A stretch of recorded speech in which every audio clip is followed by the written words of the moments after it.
Good morning, everyone. Welcome. My name is Joel Simon. I'm the Executive Director of the Committee to Protect Journalists. CPJ is an international organization that promotes press freedom around the world and defends the rights of journalists to report the news without fear of reprisal.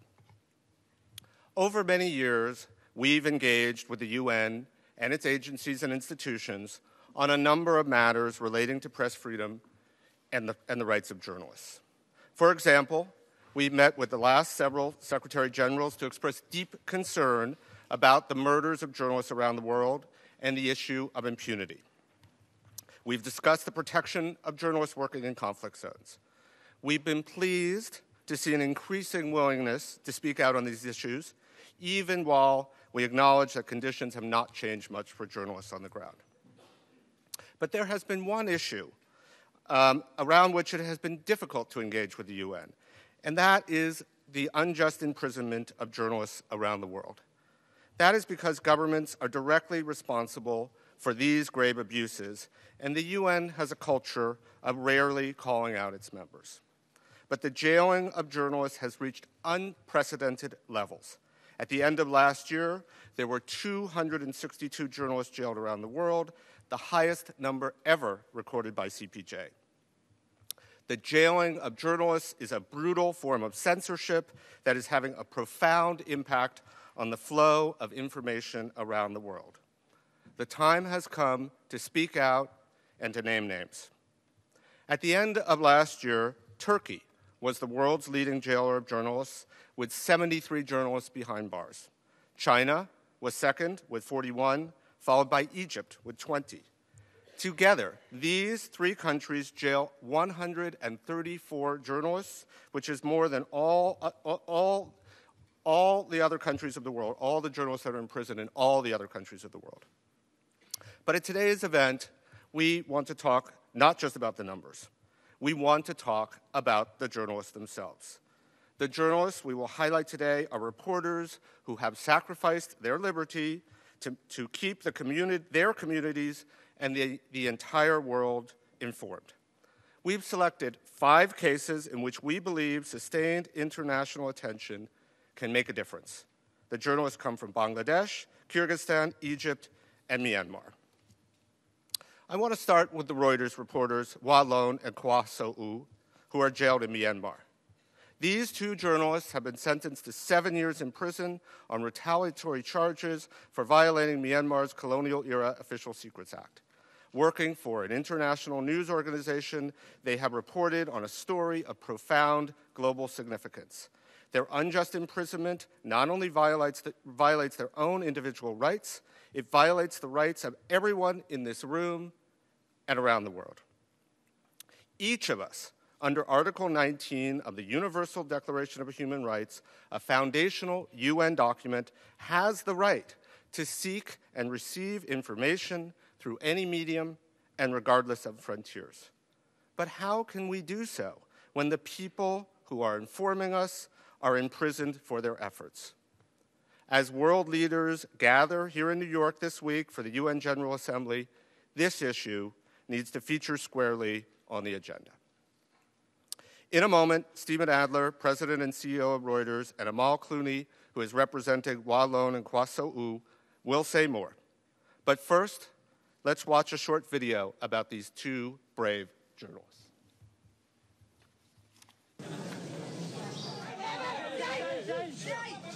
On September 3rd, 2018, a Myanmar judge found 2 Reuters journalists guilty of breaching a state secrets law.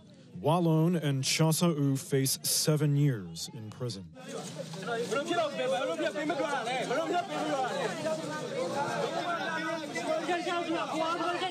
They were arrested after uncovering a mass killing in Myanmar, which the authorities later acknowledged did happen. In August 2017, a military crackdown began in western Myanmar that has since sent 700,000 Rohingya, a Muslim minority, fleeing to refugee camps in neighboring Bangladesh. During the crackdown, 10 Rohingya were killed by security forces and Buddhist villagers. Wa Lone and Kwa So-u investigated that massacre. A village elder gave them 3 photos. The first 2 showed 10 Rohingya Muslims and boys kneeling on September 1st, and then the following day. The third showed them in a pit, hacked and shot to death. The reporters verified the story not only with Muslims fleeing Myanmar, but also with Buddhists and members of the security forces. However, before they could publish their report, they were detained during an arranged meeting with police officers. For the next 2 weeks, they disappeared without a trace, leaving Walloon's wife, Pan E, desperate for news.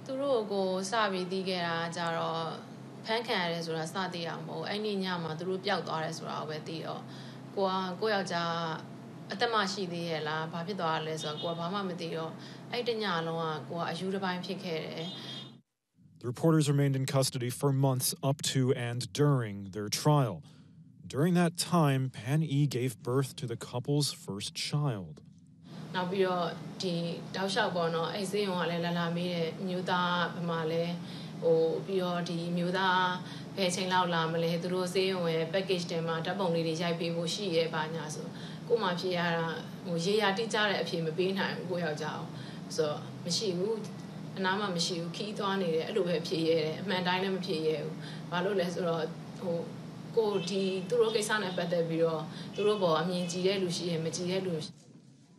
Cha Sa-u has a 3-year-old daughter with his wife, Chit Su-win. He's already missed many milestones in her young life.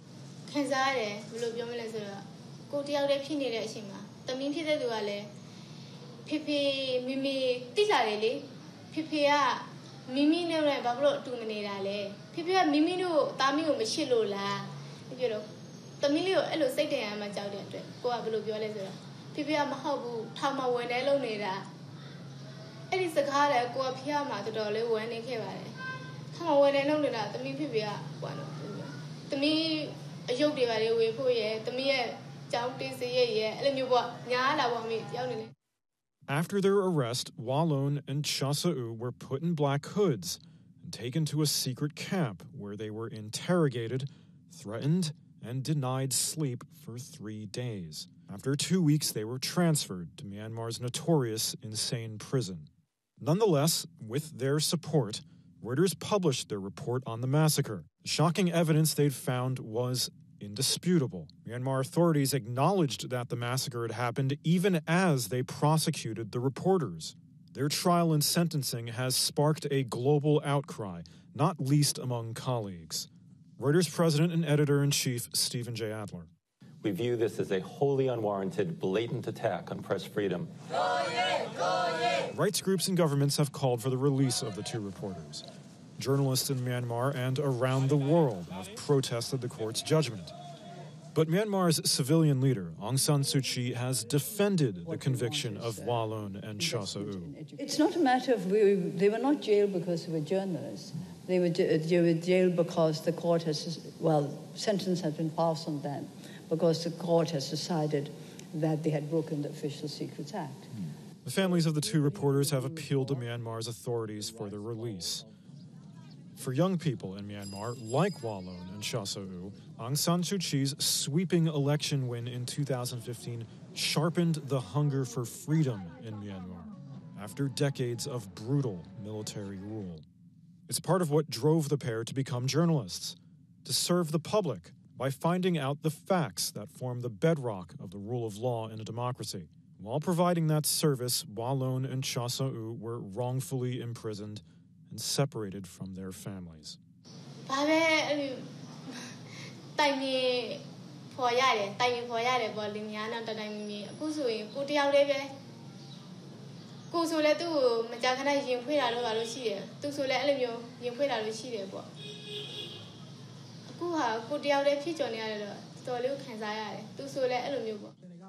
Walloon and Cha Sa-u and Reuters will continue to fight for their freedom.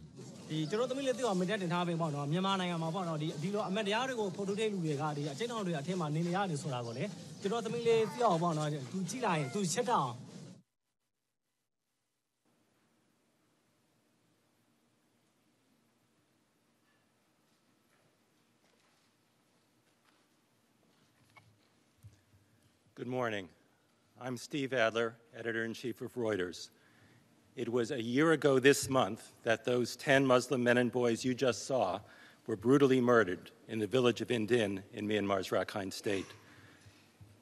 They were picked out of a crowd by paramilitary forces sent to secure the village in the midst of what the UN has described as ethnic cleansing. The oldest was 45, the youngest only 17. They were bound, made to kneel, led up a hill, hacked with swords, and shot to death. Their bodies were thrown into that one shallow grave.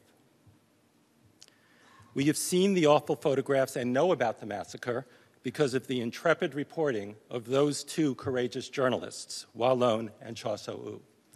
They work for Reuters, the news organization that I run. We know about the massacre because they did what good reporters do. They talked to their sources. They traveled to the location of a suspected incident. They spoke with witnesses of all backgrounds, interviewed officials, collected documentary evidence, and viewed the crime scene themselves. We know about the massacre in short because Wa Lone and Chaw So-u went to Indin with open minds and left with facts. Except they didn't really get to leave, did they? Only the facts did. In an astonishing miscarriage of justice, our reporters were set up and arrested. A brigadier general who was angry that members of his command had talked to Wa Lone was behind the plan. The trap was simple, almost absurd. On December 12th, Wa Lone was summoned by police to an urgent meeting at a restaurant.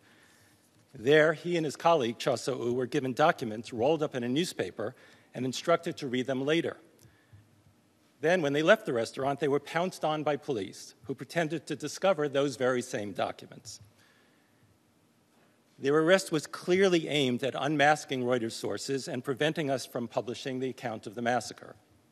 Intimidation was severe. Our reporters were handcuffed, hooded, continuously interrogated, threatened, and denied sleep. 2 weeks passed before their families, lawyers, or we at Reuters had any idea where they were. But once we'd made contact with them and completed their reporting, we published the explosive story of what happened at Indin. We published those photographs, too. Wa Lone and Chaw So-u gave us their full support in doing so. They wanted that story out. They are good men, devoted, hardworking husbands and fathers, though Wa Lone has yet to see his 1-month-old daughter, and Chaw So-u has managed only brief hugs with his 3-year-old. More to the point, these men are patriotic citizens who want to see their country act morally and move closer to the rules-based democracy promised by Aung San Suu Kyi. Both chose journalism with a sincere belief that they could advance these goals by impartially uncovering facts and telling the truth. Both men embody what Reuters has made its mission for more than 160 years, to be strenuously impartial in our gathering of information. Reuters is known for its determination to report the facts, whatever they are and whomever they favor or offend. In the 166 countries where we operate, we remain committed to that goal, including in Myanmar, where our reporting continues. And make no mistake, what's happening in Myanmar and in the Rohingya refugee camps across the border in Bangladesh is vitally important to everyone in the world. And we will not be intimidated from pursuing these stories, despite the unjust prosecution of our journalists, and despite the fact that Myanmar's military has since imposed more restrictions on coverage of Rakhine State. However, the mistreatment of Wa Lone and Chaw So-u is not just about these two reporters, or about Reuters, or even about Myanmar. The attack on them is a chilling warning to other journalists worldwide. Myanmar is not the only country where attempts are made to deter investigative news gathering, scare sources and whistleblowers, dim the spotlight of reporting, and thereby allow officials to act in darkness with impunity. The community of nations cannot condone this. We must stand for the rule of law, for the ideal and the practice of democracy, and those cannot flourish without the free flow of information. I want to say that we're grateful for all those who have stood by Wa Lone and Chaw So-u for all this time. Our staff at Reuters, journalists around the world, press freedom groups like the Committee to Protect Journalists, governments and diplomats, multinational organizations, and countless individuals, many of whom I see in this room. Walloon and Chasa'u were unjustly arrested, unjustly convicted, and unjustly sentenced. They should not be in prison for another day. And we will continue to advocate on their behalf until they are free. Thank you. And please welcome our next speaker, Amal Clooney, counsel to Walloon and Chasa'u.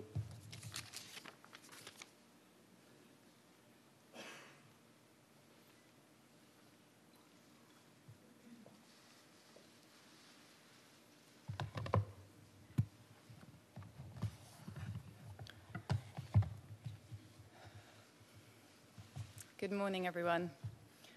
As we are gathered here today, 2 innocent men are in prison in Myanmar for doing nothing more than tell the truth. Walloon and Chasa'u, for almost a year, have been separated from their young families and paraded into a courtroom for a sham trial. Their conviction and draconian 7-year sentence are a travesty of justice, and it is up to the government to set them free. The prosecutor's story, accepted wholesale by the court, is not only fabricated, but totally implausible. They ask you to believe that Walloon and Chasa'u happened to be walking down the road one evening last December, carrying top-secret documents in their hands, when suddenly they were stopped at a vehicle checkpoint for looking suspicious. According to this account, police were shocked to find these documents on Walloon and Chasa'u, and in the spur of the moment decided to arrest them for being spies. It was simply a coincidence, we are told, that right at this time, Walloon and Chasa'u were working on a story about the brutal execution of 10 Rohingya men in Rakhine State, where the UN says Myanmar's security forces are committing the gravest crimes under international law. Of course, what really happened is that officials found out about the story and didn't want it to come out. So police planted government documents on the journalists while other officers lay in wait outside to arrest them. The journalists were arrested and were then prosecuted and subjected to a show trial in which their conviction was guaranteed. Let me highlight just 3 reasons why their trial was a miscarriage of justice. First, the prosecution's own witnesses have contradicted their case. A senior police officer who was expected to repeat the prosecution's lies shocked observers when in a packed courtroom he announced he felt compelled to preserve the integrity of his profession and tell the truth.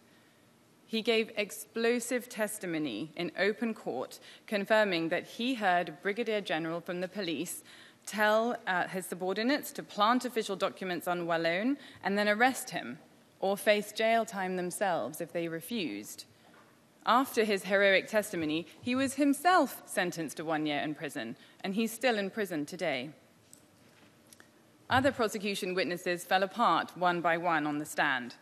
One witness literally read notes written on his hand to try and remember what he was supposed to say. Another was asked to provide his notes from the arrest, but said he had burnt them. Prosecutors claimed they could not locate a key witness, even though he was in detention at the time. And during police questioning, the officers didn't even pretend to be interested in the documents they had seized. Instead, they asked obsessively about who the journalist sources were in Rakhine and why they, as Buddhists, would even bother exposing crimes against Rohingyas. They even proposed to drop the charges if Reuters agreed to drop the story.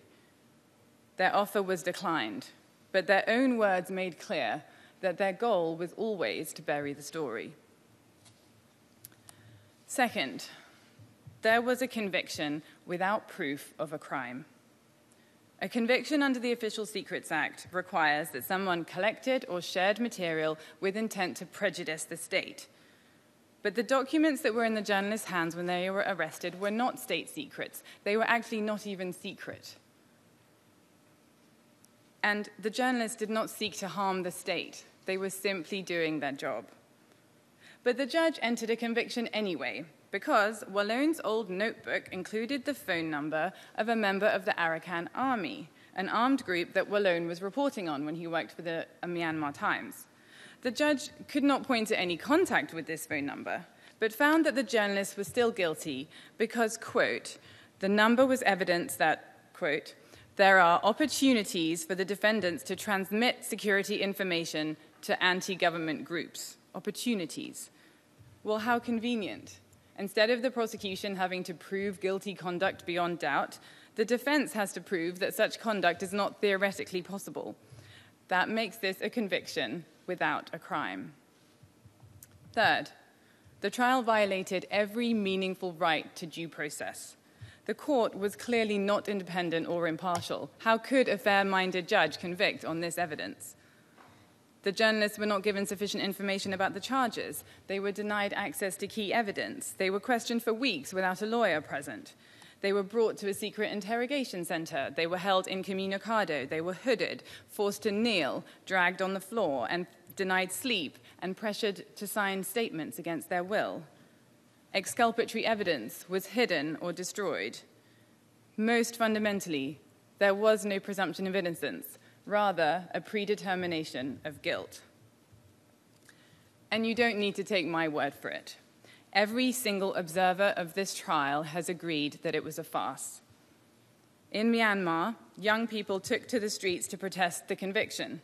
The Press Council and 83 civil society groups criticized the judgment. Senior members of the governing party called the prosecution unfair, and local media published blacked-out front pages in solidarity with the two journalists. Across the region, press associations and parliamentarians from Singapore, Thailand, Malaysia, Cambodia, the Philippines, and Indonesia all condemned the verdict. And around the world, officials from the United Nations, the United States, the United Kingdom, the EU, Canada, Australia, and Bangladesh, newspapers including the Washington Post, the New York Times, The Economist, and Le Monde, as well as every major free press NGO in the world, agree that this conviction is a travesty of justice. So, what can now be done? For months, Myanmar's government has been asked this question, and they've replied, well, the case is in the courts. There's nothing we can do to intervene. Well, now it's not in the courts, and they can intervene. Under Article 204 of Myanmar's constitution, the president can grant a pardon at any time after a conviction. He does so following consultation with Myanmar's leader, Aung San Suu Kyi, who said on her first day in office that it was her priority to release prisoners of conscience. The journalists' families have already submitted a pardon request, and in previous cases, a pardon has been granted as soon as 4 days following a conviction. This case began with authorization from the government at the highest level, all the way up to the president's office, and the government can, if it wants to, end it today. But earlier this month, Aung San Suu Kyi defended this prosecution and challenged anyone who has read the judgment to explain what was wrong with it. In her words, if anybody feels there has been a miscarriage of justice, I would like them to point it out. Well, my remarks today are intended to answer Aung San Suu Kyi's call, and indeed, as counsel to Reuters and the two journalists, it is my duty to do so. But Aung San Suu Kyi has herself spoken of the need for a free press if Myanmar is to transition to a full democracy. She has praised the value of journalism in revealing wrongdoing and said that freedom begins with freedom of speech. She knows that mass murder is not a state secret and that exposing it doesn't turn a journalist into a spy. She is the Nobel Peace Prize winner whose name was whispered in the halls of St. Hugh's College, Oxford, where she and I both studied. When I was a student, she was a hero to me, as she has been to so many human rights advocates around the world and to so many of the 50 million people in Myanmar whose lives she promised to change. She allowed young people to hope for a free Myanmar that respected the rule of law, and her own life story made them believe that it was possible. Aung San Suu Kyi knows better than anyone what it is like to be a political prisoner in Myanmar. She has slept in a cell at the prison where Walloon and Chasau now sleep. But today, she holds the key to their liberty, the key to reuniting them with their young children, the key to freedom of the press, the key to truth and accountability, and the key to a more democratic and prosperous Myanmar. History will judge her on her response. Thank you.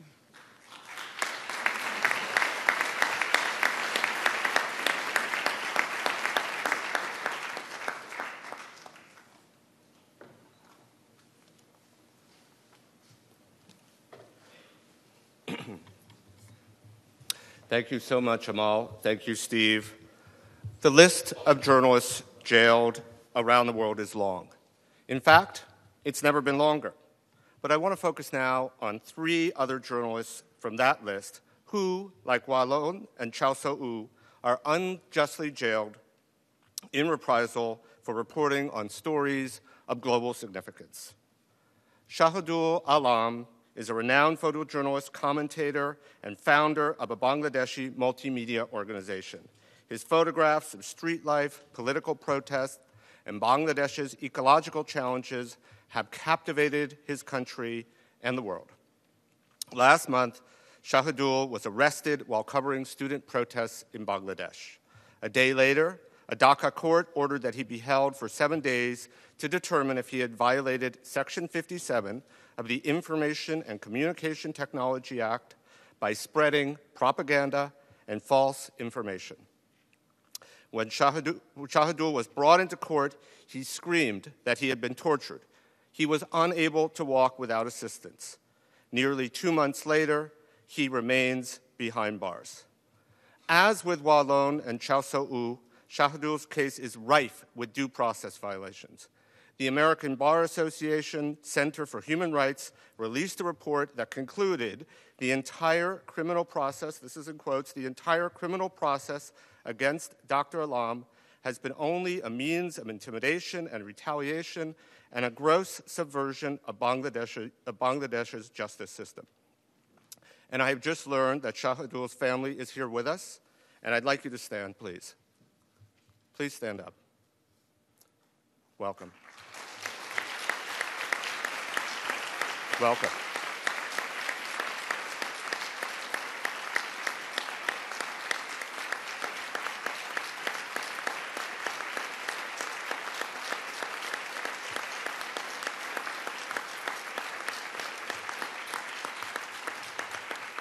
Thank you so much. Can I just say this is the kind of support, the kind of response we need from the international community to resolve these terrible cases of injustice. And I want to make a point. Around the world, 52% of all journalists in prison are in jail for reporting on human rights violations. I want to talk about another one. Azimjan Askarov, he's another example. He's a journalist and human rights defender from Kyrgyzstan who has been sentenced to spend the rest of his life in jail. He has already been in prison since July 2010. Askarov's crime, covering deadly ethnic clashes between Kyrgyz and Uzbeks in southern Kyrgyzstan in the summer of 2010. During his trial, Askarov and his lawyer were both assaulted. Exculpatory testimony from his wife and neighbors was ignored.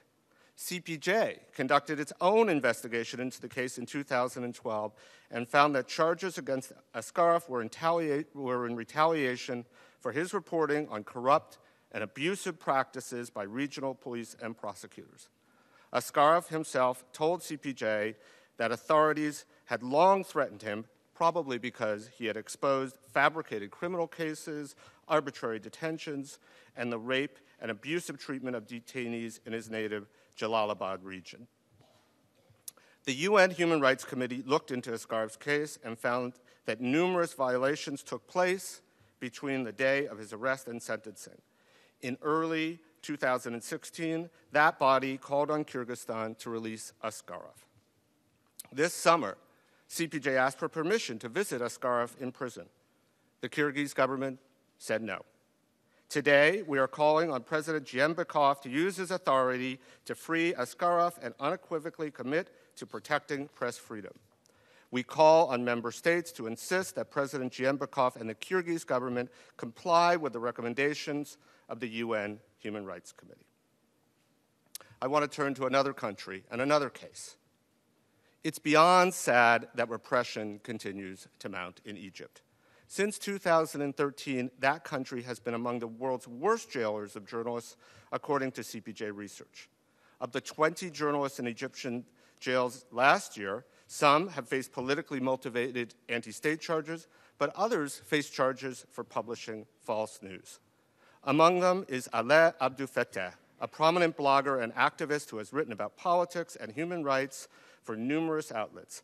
Alaa is serving a 5-year prison sentence on charges that he organized a protest and assaulted a police officer.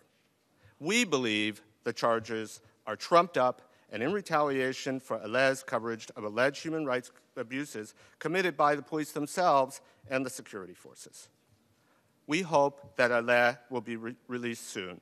But when that day comes, his ordeal will not be over because of draconian parole conditions that will require him to spend each night in a local police station. Photojournalist Mahmoud Abu Zayed, known as Shao Khan, is an object lesson in the absurdity of the Egyptian criminal justice system. Shao Khan was arrested in 2014 and held for 5 years without charge. He was recently convicted and sentenced to time served, but he has still not been released. Governments around the world routinely use emergency laws to censor media outlets and publications. Increasingly, they also bring fake news charges against journalists who contradict official statements. They try journalists in military courts. They hold them in pretrial detention indefinitely. These are all actions that contradict international human rights law and the standards set by the UN. Few countries have been held to account for their repressive practices. One of the reasons is that key international bodies like the United Nations and its member states follow a diplomatic protocol and refuse to name names. Even leading democracies abide by this custom. Why are they afraid to stand up for their values? The General Assembly must be more than a parade of speeches. The UN has taken action on the issue of journalist safety through a series of resolutions, a plan of action, and the engagement of the Secretary General's office. We are very grateful for these efforts. But today, we are asking the UN to expand its engagement in response to the record number of journalists imprisoned around the world. And we are asking member states that support press freedom to speak out about these abuses and to demand answers. The jailing of journalists around the world is successfully censoring coverage of key global issues and violating our collective right to seek and receive information vital to public understanding. This is an issue that the UN can no longer ignore. And now we are happy to take your questions, all of us. My colleague, Courtney Raj, she's over there. She's going to moderate. I ask only one thing. Please be brief, and by brief, I mean around a minute. And we will be happy to answer any questions you have. Thank you so much.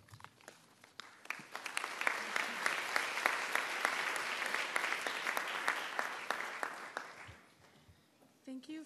Before we get to the Q&A, I'd like to call on the permanent representative from the UK, of the UK, the Honourable Alistair Burt, Minister of State for the Middle East and North Africa, and the Minister of State at the Department for International Development, to make a brief remark. Thank you very much. And to Steve, Joel and Amal, thank you very much for leading this and for the efforts of those who've convened it. It's much appreciated by the UK government. My Prime Minister, Theresa May, said something in the Chamber earlier this week that bears repeating. She said, and I quote, "Like many leaders, I suspect I do not always enjoy reading what the media in my country writes about me to write. But I will defend their right to say it, for the independence of our media is one of my country's greatest achievements. It is the bedrock of our democracy." It's uncomfortable for us, and sometimes it's uncomfortable for our friends, because this issue knows no boundaries. Because freedom of expression is not just a fundamental right in itself. It also underpins good governance, public accountability, and respect for all human rights. That was a quote from the Commonwealth Principles on Freedom of Expression and the Role of the Media, which was launched by the Commonwealth Association of Journalists at the Heads of Government meeting in April. It highlights the role of a free and independent media in holding those in power to account. This is why press freedom is so essential to democracy. Yet, as we've heard, it's under threat in many places. Journalists are threatened, intimidated, or attacked. Hundreds are in detention. And in the first half of this year alone, 47 have been killed. This is totally unacceptable. And the United Kingdom calls on all states to create an environment in which journalists can work in safety. Respect for fundamental freedoms and the rule of law is something that British ministers regularly raise with governments around the world. When our Foreign Secretary met Aung San Suu Kyi last week, he expressed concern at the convictions of the Reuters journalists of Wallon and Chasu, and urged Burma to respect freedom of expression and rule of law. I raised concerns about freedom of expression with the government of Bangladesh in July and encouraged them to engage with civil society to address concerns over the Information and Communications Technology Act. We remain concerned about the mass arrest of student demonstrators. We've also asked the Egyptian authorities to release journalists and political detainees, to review mass judicial decisions, and to remove restrictions on civil society. This meeting, this body, the response of this audience to the families of those caught up in this speaks volumes and demonstrates still the ability of this place to command collective action to do something about it. The United Kingdom will continue and to promote and defend freedom of expression and a free and independent media as an essential part of a secure and prosperous democratic body throughout the world. Those of us close to journalists, either through our roles and sometimes through our families, owe these brave people no less and will continue to promote their freedom. Thank you very much.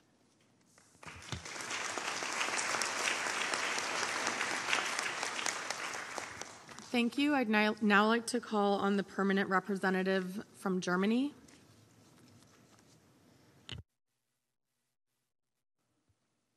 Thank you. Thank you very much. Thank you very much for the invitation, and I would like to commend you for being here today and giving your support to the very noble cause.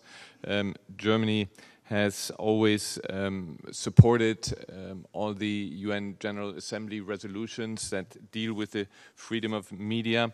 And we have been elected for the Security Council and will be there in 2019 and 2020. And in our campaign, we clearly said that for us, human rights will be very important. Human rights and security will be a very important item, and we want to put that on the agenda. We said that before the election, and then we were voted with 184 out of 190 votes. So we will have the legitimacy also to raise that in the Security Council. On the campaign here, I can only echo what speakers have said. Germany also supports the appeal to Aung San Suu Kyi to grant pardon to the journalists. And we also support, of course, the drive towards giving freedom to all the journalists that are behind bars. We had today in Germany President Erdogan and the Chancellor in her talks also openly demanded the freedom for journalists. And we have many Turkish journalists in Germany right now who had to flee Turkey because they were not allowed to do their job there, are threatened to be put behind bars because in some cases they did something similar as the journalists did in Myanmar. They wrote about something that was done and where the government didn't want this to come to the public. So freedom of press is core of the human rights. We will defend that, and we have to note that we have these record numbers of people being behind bars. The criticism of the media worldwide, the independence of media is put under question.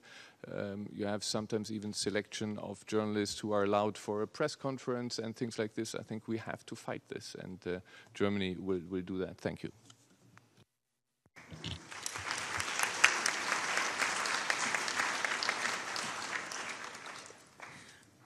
Thank you. I would now like to call on the permanent representative from Lebanon to make a brief remark.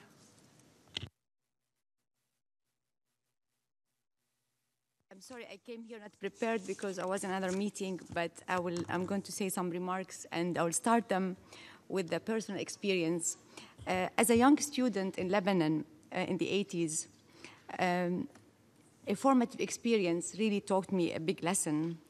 At that time, Salim Lawzi, who was a journalist and owner of a magazine, was kidnapped and killed in Lebanon.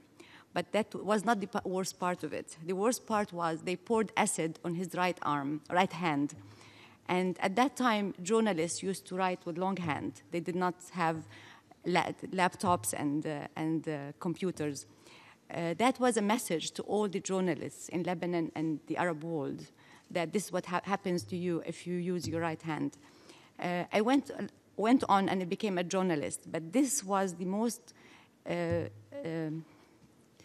difficult experience for me as a young journalist, and I'll never forget that. And this brought me now, when I knew this meeting is happening, to tell you that despite of all the problems that we have in Lebanon, we're still one of the most freest countries in terms of free press. We're not perfect, but we are doing a very good job compared to everybody. And we support the free press. It's part of our constitution, it's part of our culture and our life.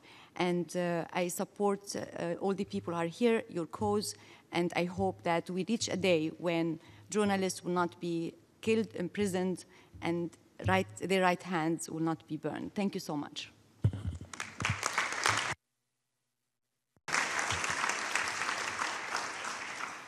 Thank you. Now we'd like to open up the floor to Q&A. If you're interested in raising a question, please push the silver button, and then I will call on you and recognize you. And if you could please identify yourself as well before asking the question. And again, please do keep it brief. I see first here in the back. Please go ahead. You? Yes. Again.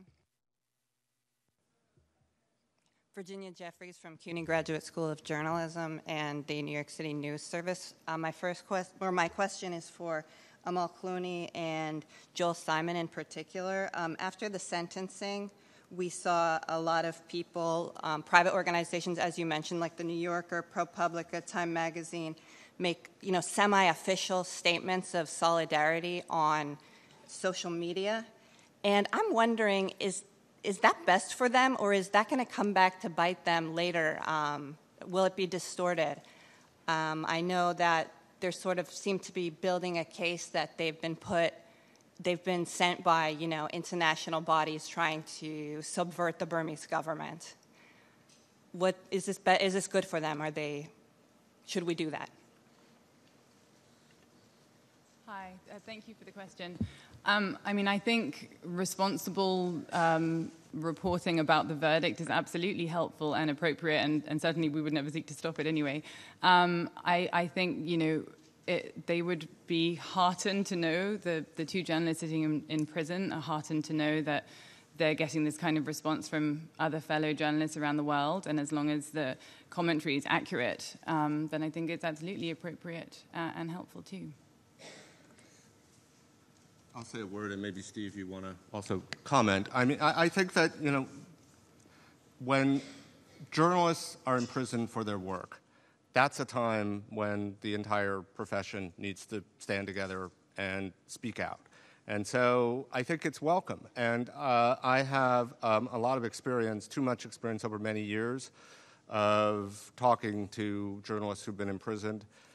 And one of the things that sustains them is this kind of public outcry from their colleagues. So I think it accomplishes two things. I think it's the right thing to do for journalists and media organizations, and I think it's a powerful message of support for the journalists who are imprisoned and who are isolated and alone.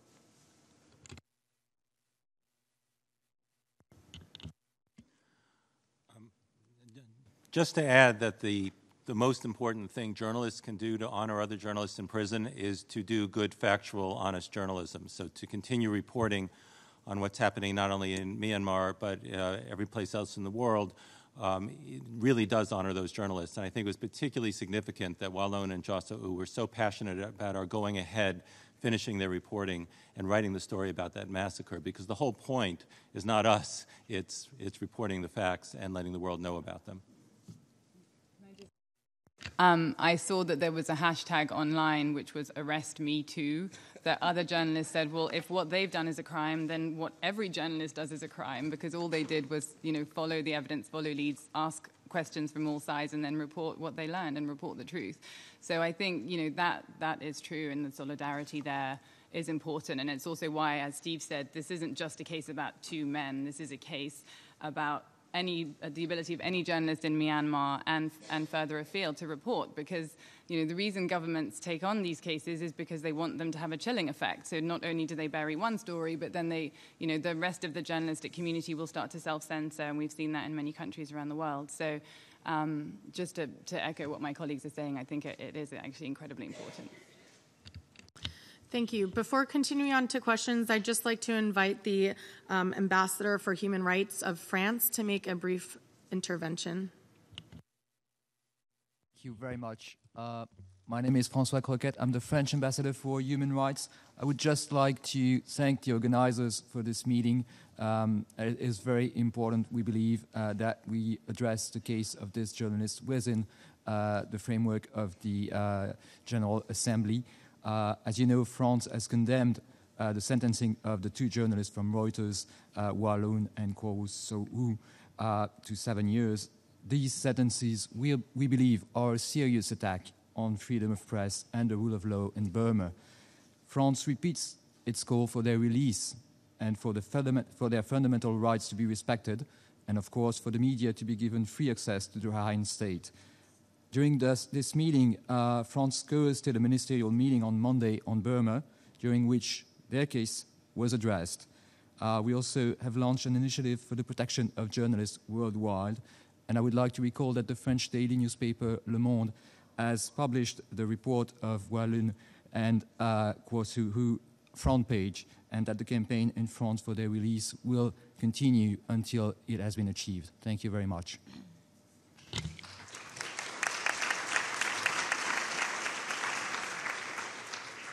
Thank you. I'd now like to invite the U.S. Ambassador to ECOSOC, Elizabeth Curry, to make a brief intervention.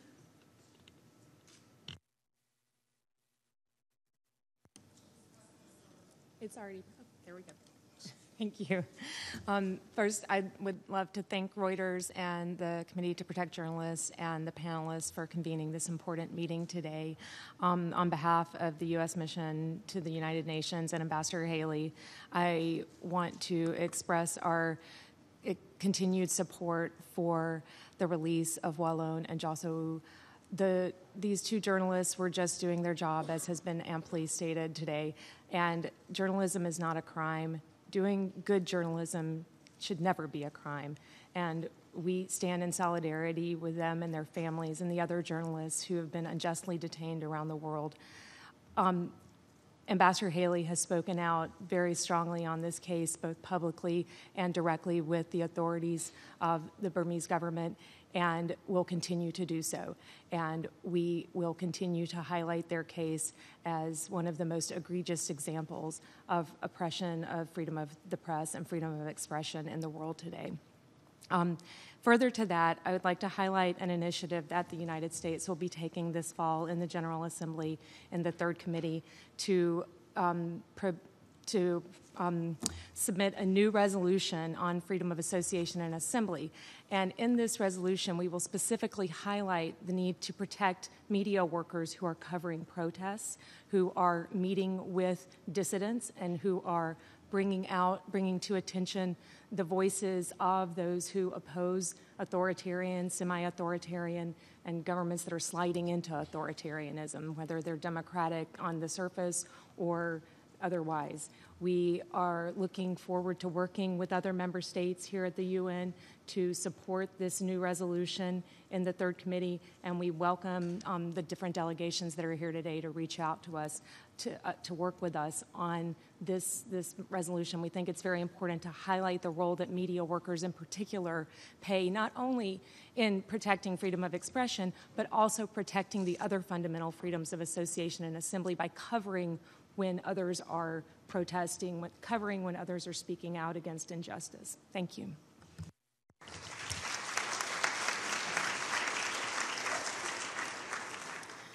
Thank you. I'd like to once again open it up for questions, and I'd actually also encourage you to raise your hand because it's a little bit hard to see the green lights. And I'd like to first ask that members of the media who are here to ask questions, we're going to take your questions first and then open it up more broadly. So I see a question back there on the 1, 2, 3, 4 rolls in, I believe, with the Wall Street Journal.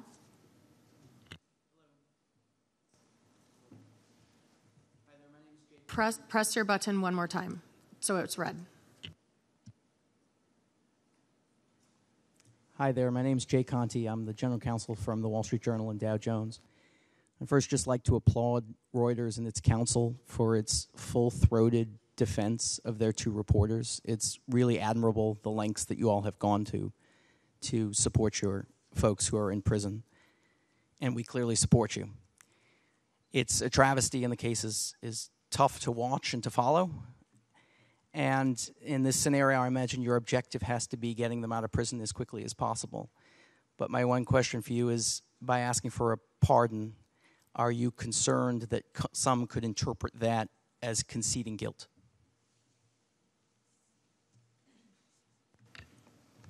Thanks very much for the question, and I think it's an important question because it can be misunderstood.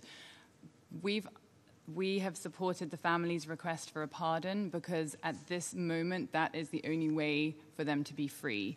The families in their pardon request have made clear that their husbands, the request comes from the 2 wives, that their husbands did not commit a crime and that they're not guilty of any crime. But at this point, the case is no longer in the courts and it's squarely in the lap of the government. And the government can issue a pardon, as I said in my earlier remarks. So we're appealing to that process because it's the only way for part of the injustice to be remedied, the part that is about them being imprisoned. Obviously, the actual, full remedy that we would wish for is for an acknowledgement that they never committed a crime, for their conviction to be cancelled. But for the time being, this is the mechanism under Myanmar law by which we can get them released, and obviously we're going to pursue it as enthusiastically as we can at this juncture. Thank you. I see a question from the media up. Yes, with your hand raised. Thank you. Please identify yourself. Can't get the red.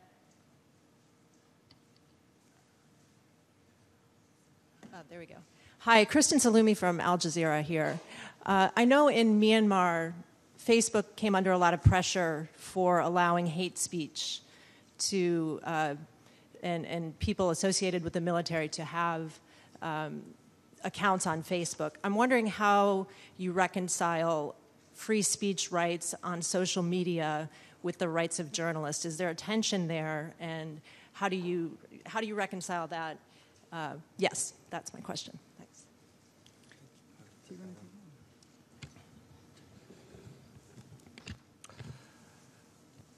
I think one way to think about it is when we engage with Facebook and with social media companies, we engage on both sides of this issue.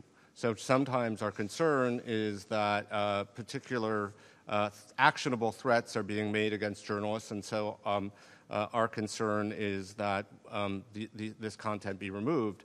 And other times, that same framework is used to actually remove critical and valid journalistic speech. So there's no question that it's a difficult issue, and I think that the companies, frankly, have to have both responsibilities. I mean, they have to figure out a way to keep speech that actually endangers people, and in the case you mentioned, actually can inspire mass violence, and they have to figure out a way to do that while preserving fundamental right to free expression and the rights of journalists to report the news. So I'm not going to give you an easy formula, but I'm going to say it's something that is a point of constant dialogue that we and many organizations that are focused on this issue have with the companies. Thank you. The Associated Press.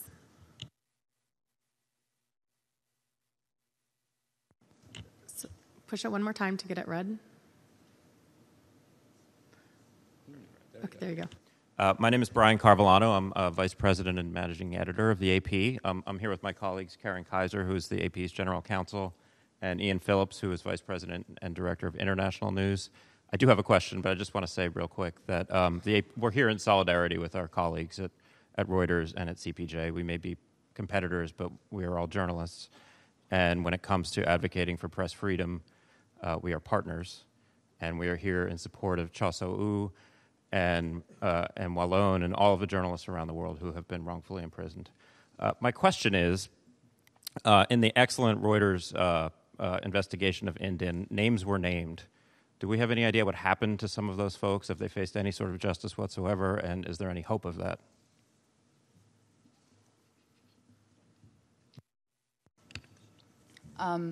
There was actually an acknowledgement by the military that the facts that were reported in the piece were correct. And according to them, 7 people have been prosecuted for the crimes that were reported in the piece.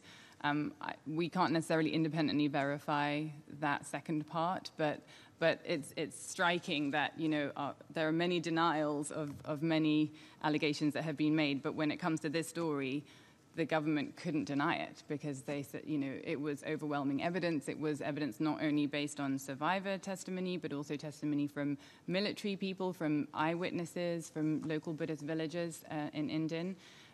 So there was no way to really deny the facts. And actually the facts that were reported there have now been, confirmed in government reports where governments have issued sanctions and by the UN and others. So there was an acknowledgement of the truth of what they reported, and apparently there's also been some accountability, which would be a very isolated incident, if true.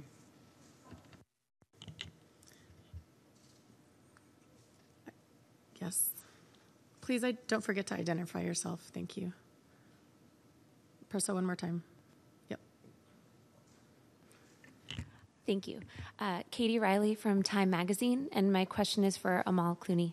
I wonder, in light of the International Criminal Court's recent ruling that it has jurisdiction to investigate crimes by non-member states with cross-border outcomes, I wonder, do you think that development could have any impact on future involvement in this case or on justice for the Rohingya people in general? And do you believe that ruling could be a turning point in the prosecution of crimes against humanity globally?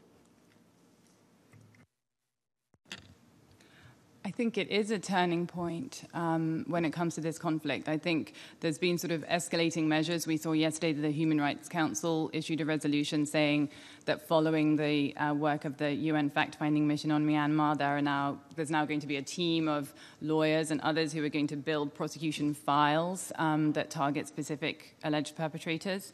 And I think the ICC is the other side of that, where they say, Myanmar is not a member of the ICC, but because Bangladesh is, and because there's been this mass deportation of over 700,000 people who've had to flee Myanmar to go to Bangladesh, they have jurisdiction over some crimes. So essentially it's the crime against humanity of a forced deportation and then potentially associated crimes that wouldn't cover all the crimes that the UN fact-finding mission has said may have been committed. So it's a step, but it doesn't necessarily lead to full accountability as things stand. All right, can I ask if there are any other members of the media who would like to ask a question? Please, here.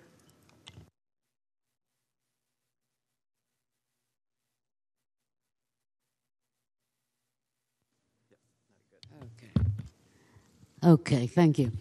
Evelyn Leopold, resident UN correspondent, and Steve, 40 years with Reuters.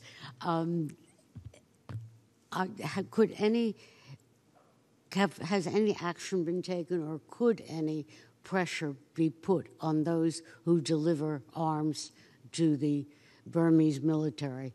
Russia, China, there are others, India, even Israel.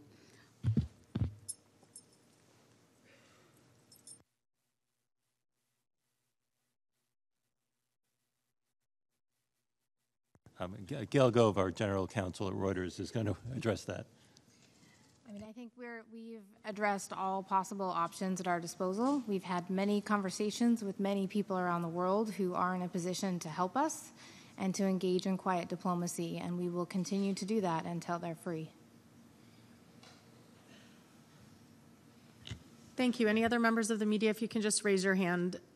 All right. So at this point, I'd like to invite Margot Ewan, the Director of Reporters Without Borders in the U.S., to make a brief remark.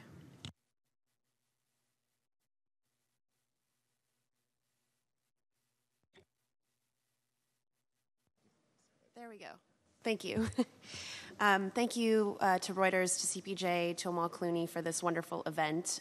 We too, at Reporters Without Borders, stand in solidarity with all journalists in prison.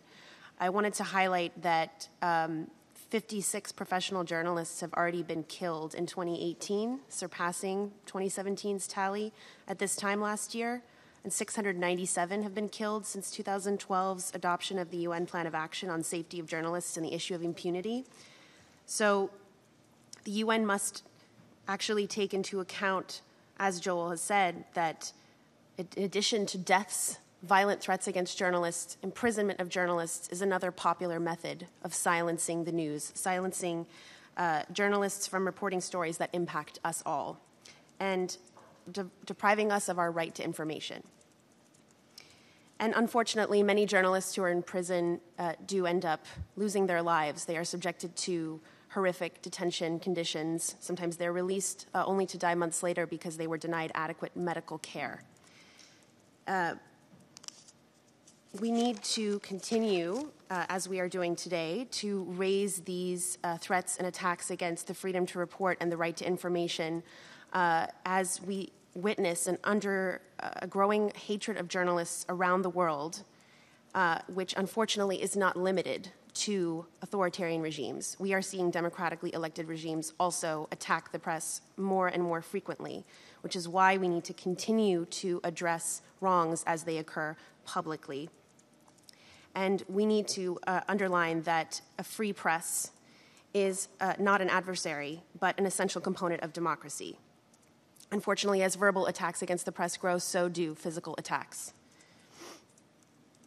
And we also need the international community not only to condemn, but to highlight and lead by example in their own countries by respecting the press, by respecting their right to report. We are very pleased with the steps that the United Nations has taken so far to strengthen its response to journalist safety. We ask them to go as far as possible by truly establishing an emergency response mechanism to prevent the loss of lives of journalists and also to prevent journalists from being jailed and further silenced. Thank you very much. Thank you. Are there any other questions? Could you please hit your button once so it turns green and raise your hand? Yes, here, in the yellow. And then push your button one more time so it turns red. Oddly enough, you can speak when it's red. Hi, my name is Wasfia Nazreen. Although Dr. Shahidul Alam is a friend and like a father to me, my question here is as a Bangladeshi youth. When Dr. Shahidul Alam went out into the streets to cover the student protests that broke out, he was representing the youth. He came out to protect us. And then he was arrested, and then at the same time, he was not the only journalist who was arrested and beat up by pro-government activists. There were EP journalists and Reuters journalists, and it's all well documented. The current government also, while this was going on, introduced a new digital act. And while this is all happening in Bangladesh, our government, our PM, was honored by the UN right in this very building yesterday, and she was given a humanitarian award by the IPS. And my question is to all of you, also to Amal Clooney, that how do we tackle this when the UN itself is endorsing her? And we, of course, appreciate her efforts into taking in refugees for Myanmar, and she deserves those accolades. But at the same time, what her government has been doing to citizens in Bangladesh, that needs to be questioned. And she needs to be questioned in the UN. Thank you.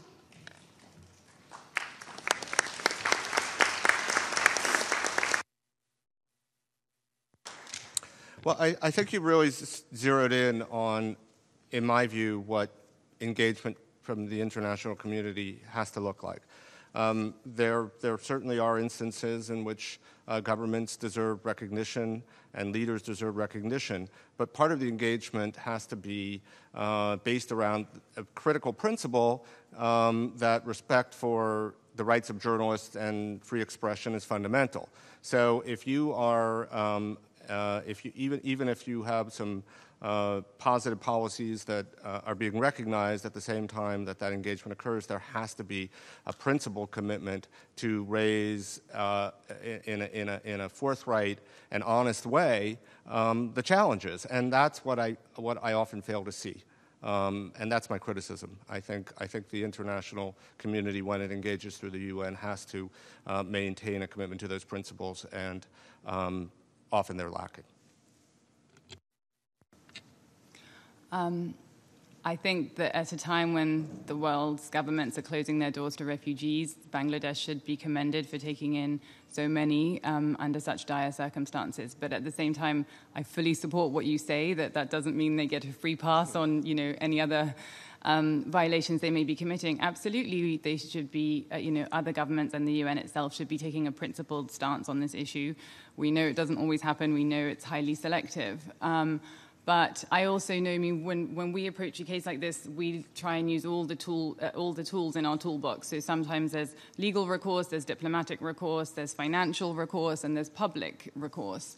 And I think in terms of state-to-state pressure, sometimes states will say, well, quiet diplomacy is more helpful at this juncture, and sometimes they'll be public about it. So, of course, when they say quiet diplomacy, you have to make sure it's quiet diplomacy as opposed to doing nothing. But there comes a time when you can't really be quiet anymore, and people should be speaking out. And I absolutely agree with you. The UN should always be doing that when it comes to press freedom matters. See a question from Nancy from the Tahrir Institute. Is it working? Yes.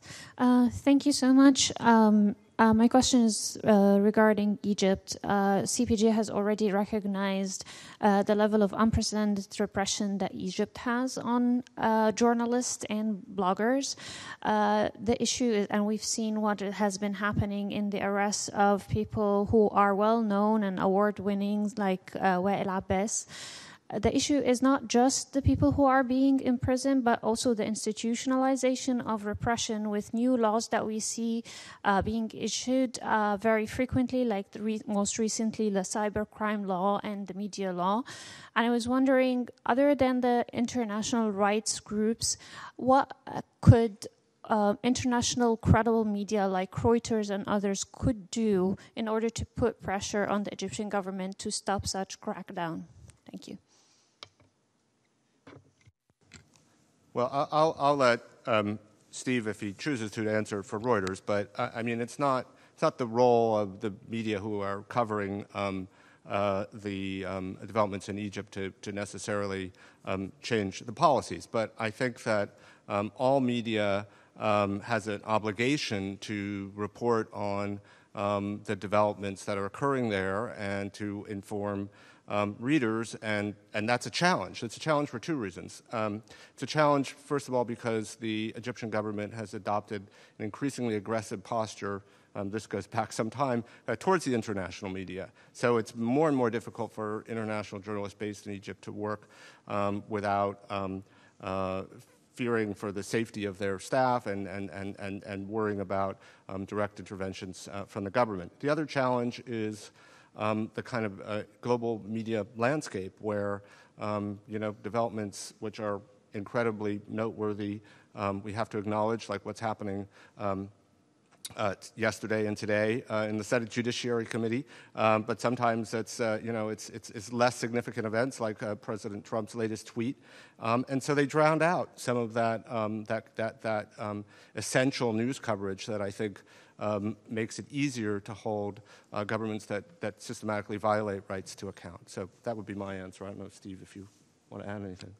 Well, the only thing I'd say is we have a big commitment to reporting in Egypt. I don't have the number at my fingertips, but we certainly have more than 30 journalists, including many local journalists, reporting in Egypt. And despite the fact that I'm here today advocating for our own reporters, we're not an advocacy organization, and we think we do the most good by reporting as well and as hard on the ground. And we have a big commitment to reporting there what's happening in every aspect of what's going on in Egypt, and I think that's fundamentally what our role is. So thank you.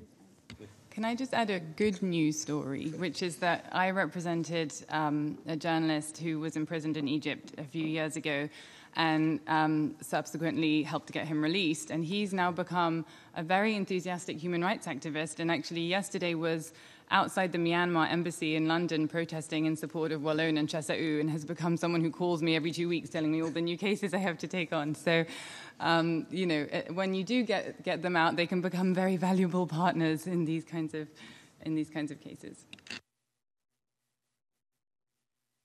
I see a question over here. Thank you. Hi, my question is for Amal. I wanted to ask you about something you touched on earlier that I found really jarring.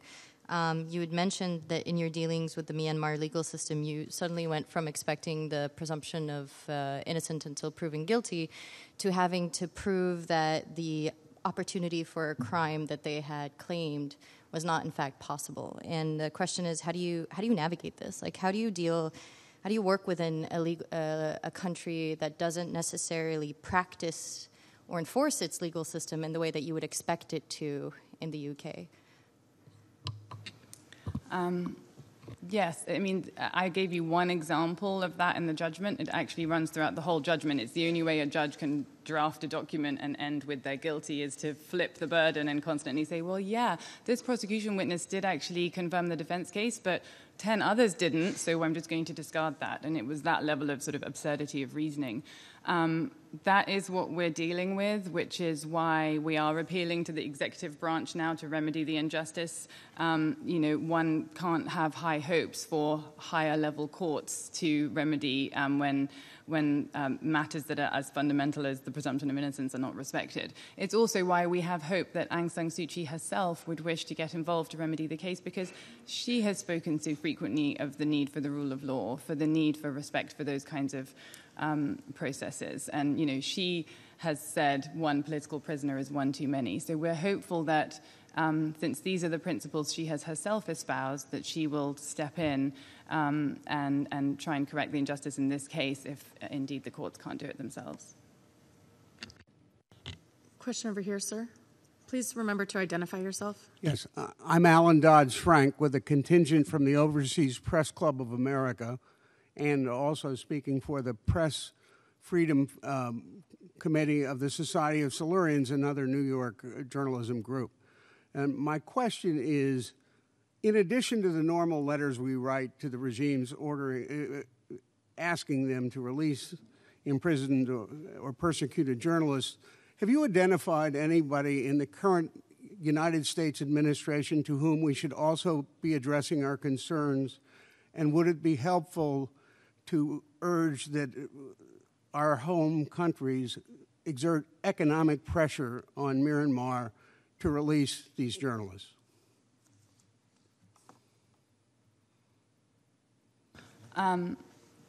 Actually, all branches of the U.S. government have been supportive of this case. So from the White House to the State Department to the mission here, Ambassador Haley and her team. The Treasury has imposed sanctions on a broader basis on Myanmar. Military aid has been reduced through the Department of Defense. So, and actually in Congress as well, there's been some bills introduced which have bipartisan support. So I think the U.S. government has actually been quite engaged, but of course, you know, all countries in the world could be doing more, whether it's through bilateral sort of negotiations or any other measures that they think can be taken that would move things in the right direction. I mean, remember, Myanmar was a success story a few years ago, and the idea is that releasing these journalists would actually set them back on the right track towards, you know, a society that respects the rule of law, a society that's moving towards becoming a full democracy.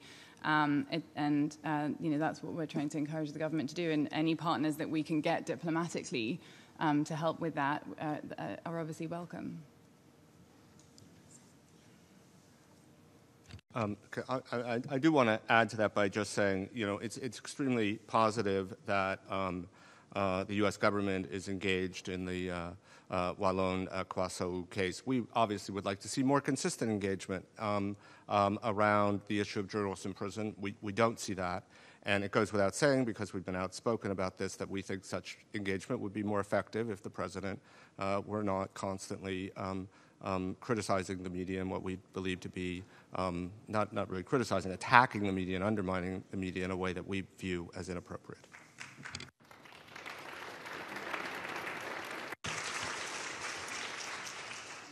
Straight up here, ma'am. Yes, you.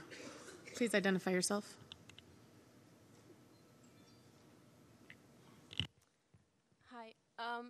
I'm Fernanda. I'm a journalism student at NYU, and I'm asking this as a journalism student and also as someone that grew up in Brazil, and where since there's been a lot more violence and just straight up hatred towards journalists. And so my question is, in your experience, can you tell if there's anything that we can do to prevent violence and to prevent things before they get to physical violence or cause a journalist to be jailed or even killed?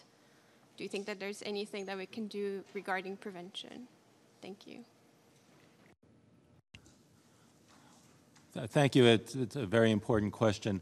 I think one of the big challenges we face around the world now, and I'm sure Joel will want to build up on that, is big journalism organizations do a lot to attempt to protect their journalists. Obviously, you're not 100% successful, but big journalism organizations have security advisors. They put people through hostile environment training. They sometimes have security advisors go ahead and actually scout out places where the journalists might go. They provide them with security equipment, with sat phones when that's appropriate, with helmets, with bullet protection, and that often is extremely successful, and all the big journalism organizations in the room do that. I think the big challenge we're facing in global journalism right now is there are so many freelancers out there, and in part because of the sort of the undermining of the economics of journalism, there's just a lot of people out there without a lot of support. And I know that journalism organizations like CPJ and others are getting much more involved in the journalism security world, because it's just so dangerous for people to come out of journalism school, immediately go someplace dangerous and try to do journalism. Those are the people who are getting killed the most, in addition to local journalists. And maybe I'll turn it over to Joel to talk more about this. Yeah, I think one way to look at it, the one way we look at it, is there's a kind of information ecosystem. It's not just about the major international news organizations. Obviously, they play a fundamental role, but it starts with the kind of local journalists working in their own communities, maybe working for a local radio station, maybe with a local blog, maybe doing sort of citizen journalism. It includes larger local media organizations. It includes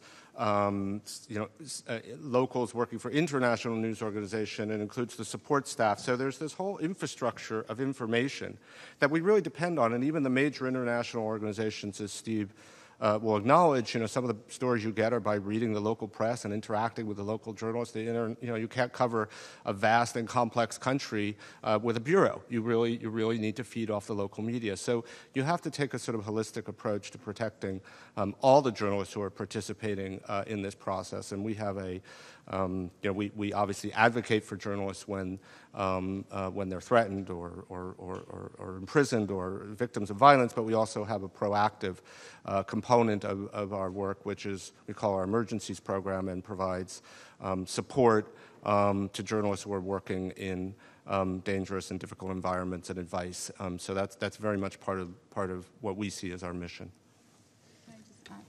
Can I just add, because it's difficult for Steve to brag about his own organization, but I have to say I've been working with Reuters and the General Counsel in particular, her team, for many months, and they have stopped at nothing to help their journalists and to make sure that they can get out of prison and go back to doing the work they do so brilliantly.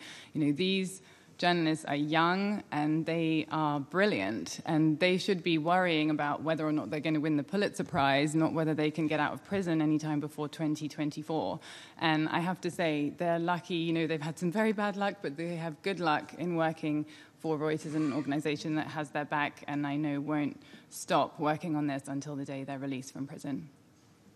So.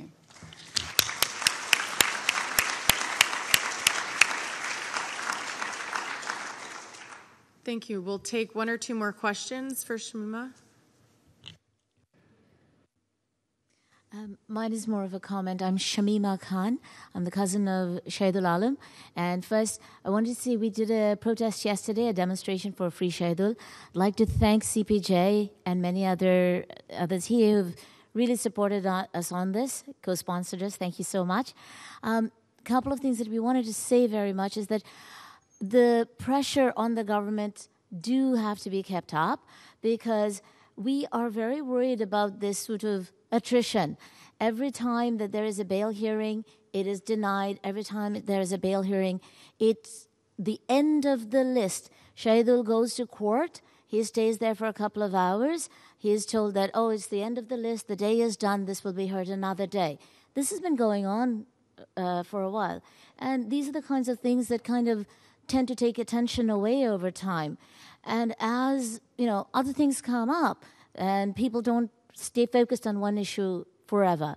So I do want everybody to think about member states of the United Nations and others in your own capacity in your bilaterals.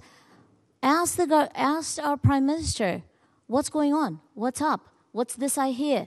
Every time she turns around, I would like to hear somebody say, just explain to me what's going on. And I think that alone brings up quite a bit of momentum and attention to this. And it becomes difficult to avoid that question every single time. So we really need for the international community to keep the pressure up, because we are in it for the long haul, and we hope that the haul doesn't get longer. Elections are upcoming in Bangladesh. We're very worried that Shahidul will not be let go of before the elections are ended. And you as journalists everywhere should be worried about that, because your voices are not simply your own. Your responsibility is to amplify others. Shahidul has established Pathshala, which is a training institute for journalists. So it's not this generation of journalists only. He is looking at who's going to follow you. So please keep up the pressure on our government. You can't compartmentalize. Thank you. Thank you. And we have time for only one more question. I see Ellery Biddle from Global Voices. Thank you. I wanted to ask Steve Adler a question. So Joel was just talking about the importance of a media ecosystem and how there are so many people working for small outlets or just blogging or doing journalism on Facebook who do not have the unique advantage of working for a big, powerful Western media institution like Reuters. And whose names, we might not even know, or who certainly wouldn't come up in a session like this. And so I'm wondering if experiences like this for Reuters and for other big media, does it make you think more about covering threats against journalists working at that really local, hyper-local level, and how important that is to ensuring that they too get some visibility that can be so critical to them being able to continue to do the work they do? Thank you for the question. I think over the last, 7 years that I've been in the role, I've thought a lot about what our broader responsibility as Reuters can be towards journalistic safety beyond just the people who are, literally on our staff. And a few years ago, you're probably familiar, there was a very good effort led by David Rode to put together a set of agreements so that big journalism organizations would commit to essentially treating freelancers the same as their own staff. And so we were, I think, the first signatory to that. And so we go way out of our way to make sure that the hundreds of people who we work with who are not necessarily on our staff are getting the exact same protections. And if our journalists anywhere were freelancers, we'd be doing exactly the same thing we'd be doing for staffers, and including providing them with hostile environment training if they're in those environments. We've also provided some hostile environment training to freelancers who are not our freelancers, just who are people out there who are needing the help. So broadly, I agree that organizations with resources and are everywhere in the world do have a broader responsibility, and I know my colleagues at AP and others care very much about that as well. I take your point that we do try to cover press freedom issues wherever they happen, whether or not they're about our own people. I sort of reserve the right to put special advocacy at work when we're trying to get our own people out of prison. But I think you make a good point that all journalism organizations should be watching out for those issues everywhere in the world and pointing them out and putting attention on them. And I think that's a very good point, and thank you for it. Yeah, I mean, I just want to add to that. I mean, CPJ, Reporters Without Borders, the many other organizations that work in this arena. Part of our model is to make that easier, honestly, by investigating violations committed against local journalists or journalists that might not be on the radar, ensuring that we have a lot of credibility. So when we say these are the facts, that resonates with international media organizations. And so we're not making news judgments. We're not making decisions about what are stories and what are not stories, but we're certainly trying to put this information in front of news organizations in the best possible frame, so that when it is in their judgment a news story, they're able to cover it. And I do want to say that I've seen over the years, when that happens, and it's challenging, because we know what the news cycle looks like, and we know what the competing demands are of news organizations, and we know that news organizations don't want to be accused of special pleading. Those are challenges. But when they do cover these kinds of violations, governments take note, and it puts a lot of pressure on them. It also moves the diplomatic community. It changes the nature of engagement on that level. So it's a powerful tool. It's one that we try to mobilize along with our many other colleagues who do this kind of work. And so, I recognize that this is always the kind of day in and day out work of an organization like the Committee to Protect Journalists.